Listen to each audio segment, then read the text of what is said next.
আচ্ছা, আবুলের মেয়ের বয়স কত রে? এই তো 13-র মতো। এই বয়সে ওর কি করার কথা? পড়াশোনা করার কথা, খেলাধুলা করার কথা। তা না করে কি করছে? এই বয়সে ওরে বিয়া দিয়ে দিছে।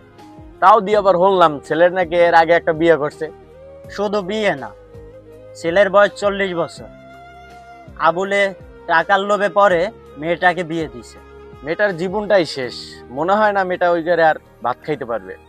সারিয়ে নেওয়াই ভালো, ওই ছেলের সাথে ওর যায় না।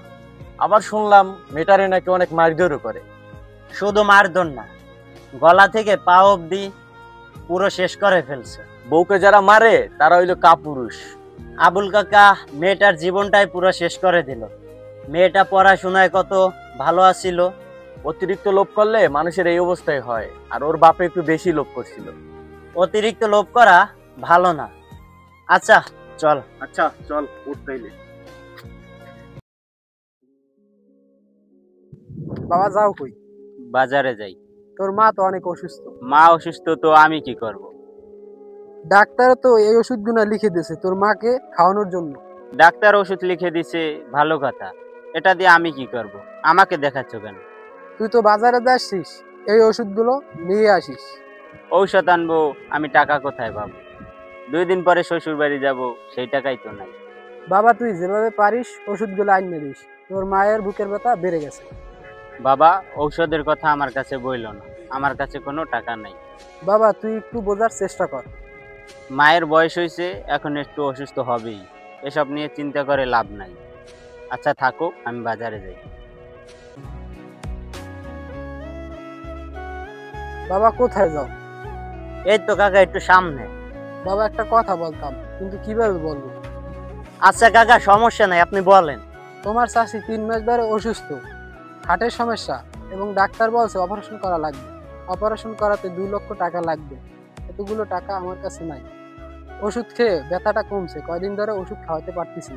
তুমি কি 2000 টাকা আমাকে ধার দিতে পারবে? আচ্ছা কাকা, টাকা ধার নেন, সমস্যা নাই, কিন্তু একটা বিষয় জানার খুব ইচ্ছা ছিল।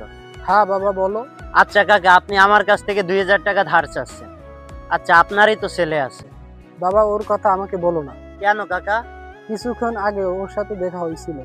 ওকে বলছিলাম তোর মা তো অনেক অসুস্থ, কিছু ওষুধ নিয়ে আসিস। ও আমাকে বলে কি জানো, মার এখন বয়স হয়েছে, টুকটাক অসুস্থ হবেই, অযথা টাকা নষ্ট করে লাভ নেই। কি বলেন কাকা, এরকম করে বলছে? হ্যাঁ বাবা। কাকা, আমার কাছে তো এখন টাকা নাই। আপনি একটা কাজ করেন, আপনি বাড়িতে যান, আমি ফোন দিয়ে দিতেছি, আপনাকে টাকা দিয়ে দিবে। আচ্ছা ঠিক আছে বাবা।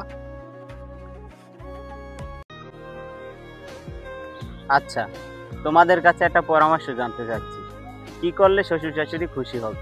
আচ্ছা, আমি না শুনলাম তুই তোর শ্বশুর শাশুড়িকে অনেক ভালোবাসিস। ভালোবাসবো না মানে? আমি যখন আমার শ্বশুর বাড়িতে যাই, তারা আমাকে কি আপ্যায়ন করে জানিস? আচ্ছা, তুই বিয়ে করছে কতদিন হয়? এই তো প্রায় 2 মাস। আচ্ছা, তোর এখন বয়স কত? এই তো 23 বছর। আচ্ছা, তোর মা বাবার সাথে তোর সম্পর্ক 23 বছরের, আর তোর শ্বশুর শাশুড়ির সাথে সম্পর্ক তোর 2 মাসে। আচ্ছা, তুই কাকে বেশি ভালোবাসিস, তোর মা বাবাকে নাকি তোর শ্বশুর শাশুড়িকে? আচ্ছা, হঠাৎ এরকম প্রশ্ন কেন করলেন? আমাদের জীবনে অনেক ভালোবাসার মানুষ আছে, এক একজনের প্রতি এক এক রকম ভালোবাসা।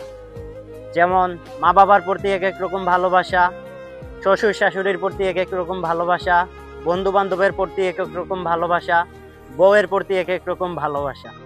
তোর মা বাবার প্রতি যে তোর একটা দায়িত্ব, সেটা তো তুই পালন করিস না। তুই বেঁচে থাকতে তোর বাবা তোর মায়ের ওষুধের জন্য অন্যজনের কাছে টাকা চাবে কেন? তুই তো ছেলে নামে কলঙ্ক। তোর বাবাকে তুই কি বলছিস যে মায়ের এখন বয়স হয়েছে, টুকটাক অসুস্থ হবে, অযথা ওষুধের পিছনে টাকা খরচ করে লাভ নাই। যে মা তোকে ছোট থেকে বড় করলো, সে মায়ের অবদান তুই ভুলে গেলি। এখন এসে পরামর্শ চাচ্ছিস কি করলে শ্বশুর শাশুড়ি খুশি হবে? একটু চিন্তা ভাবনা কর, তোর মা বাবা তোর জন্য কি করছে। এই গল্পটি বাস্তব জীবন থেকে নেওয়া। শ্বশুর শাশুড়িকে পেয়ে বাবা মাকে কখনো ভুলে যাবেন না। বাবা মার প্রতি যে একটা দায়িত্ব, সেটা সর্বদা পালন করুন। দর্শক, আমাদের ভিডিওটা যদি ভালো লেগে থাকে, লাইক কমেন্ট শেয়ার দিয়ে পাশে থাকুন। ওকে, ধন্যবাদ।